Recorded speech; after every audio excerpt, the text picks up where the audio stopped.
The Old Soul Stages, 7 Steps to Wholeness. The 7 stages of the Old Soul follow a navigation through growth and self-discovery. As the Old Soul progresses in spiritual development, the ultimate purpose over a course of lifetimes is to attain a state of being, the final destination where peace and wholeness beautifully intertwine. Important, none of this should be confused with the soul levels. This approach charts the degrees of polarity that shift to and fro between the negative and positive poles of the Old Soul. You could also consider this the shifting degrees of essence. Various terms for the Old Soul polarities have been proposed by channels over the years, so hey, race what I got. Everyone experiences these fluctuations. This guide's attempts to give names and descriptions of these peaks and valleys to assist you on your spiritual path.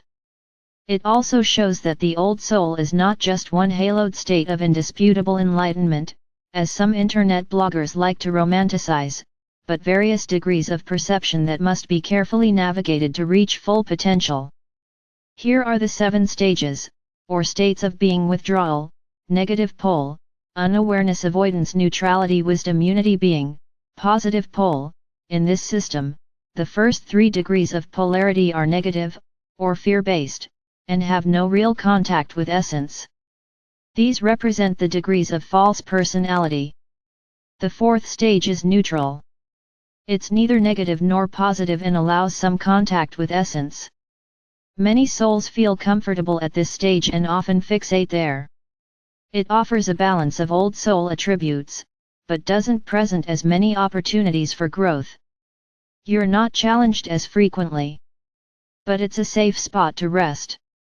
Beyond that, stages 5, 6, 7 are positive pole areas, with open access to essence. The 7th stage being the most positive. According to my channeled notes, many people never reach the 7th stage. These negative and positive poles have been adjusted from Yarbrough's original terminology to make them more user-friendly. For instance, the initial negative pole for the Old Soul was self-envelopation, which is indeed fitting, but for certain students, it appeared a bit challenging to grasp. The 7 Old Soul stages, explained. Stage 1, withdrawal, negative pole. This stage finds the Old Soul withdrawn from the world. As they increasingly feel more isolated and introspective, they may lose touch with the natural rhythms of life.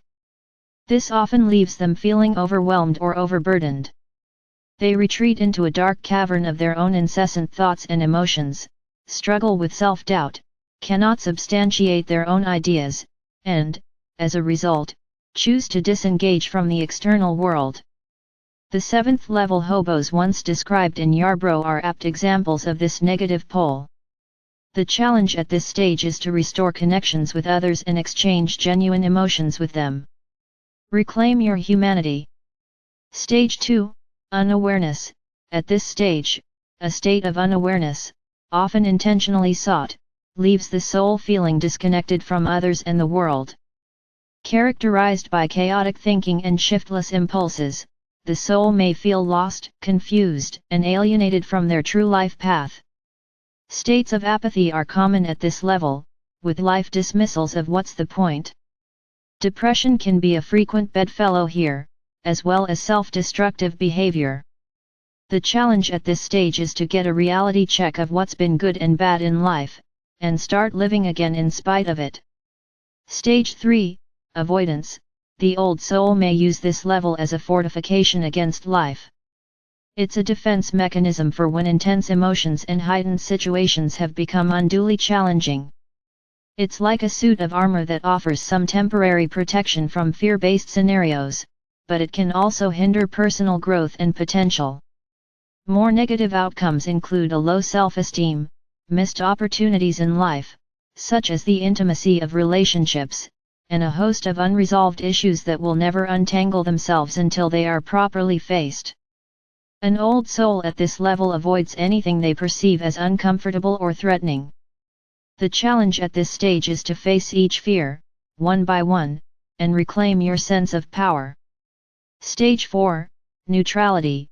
We often refer to this as the stereotypical level of Old Soul detachment. Many Old Souls, especially at this stage, possess a veneer of neutrality that's noticeably detectable in their presence.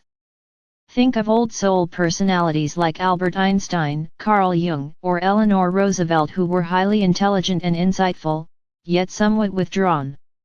Gifted with the ability to see things as they truly are, these detached old souls were like a mirror that reflected the world around them without judgment or reactionary emotions. On the downside, too much detachment can leave one feeling as if they are going through the motions and not living life to its fullest. Neutrality, as a whole, is not negative, and it can provide a temporary respite that lends much needed peace to the journey, but it should not remain a permanent stop along the way. The challenge at this stage is to stop using detachment as a shield and express genuine and healthy emotions, with the goal of making real connections with others. Stage 5, Wisdom. At this stage, the true gifts of old soul perception come to fruition.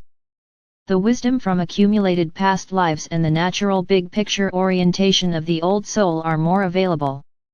This all leads to new levels of understanding for the old soul, and patterns and connections that others miss are readily seen and used to make better choices and impart wisdom to others.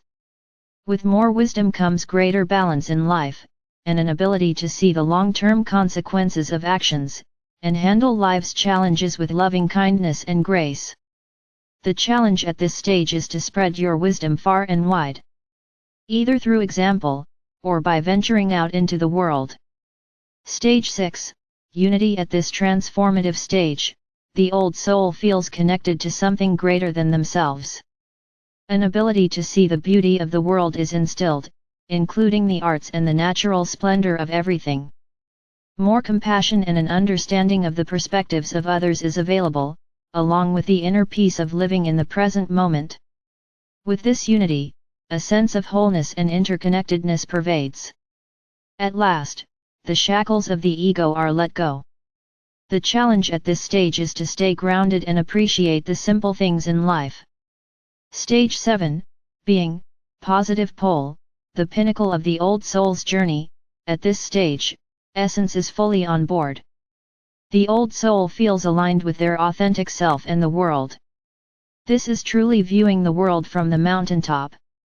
Whereas stage 6 is about connection and oneness, which brings the virtues of compassion, understanding, and forgiveness into the fold, stage 7 rises to higher states of presence and awareness, instilling a greater sense of wisdom, power, and equanimity. This is the energy of the king. Stage 7 is a rare state of being that only a small percentage of people at the old soul stage ever reach. The challenge at this stage is to only live in the moment, not in the future or in the past. You have earned the right to just be.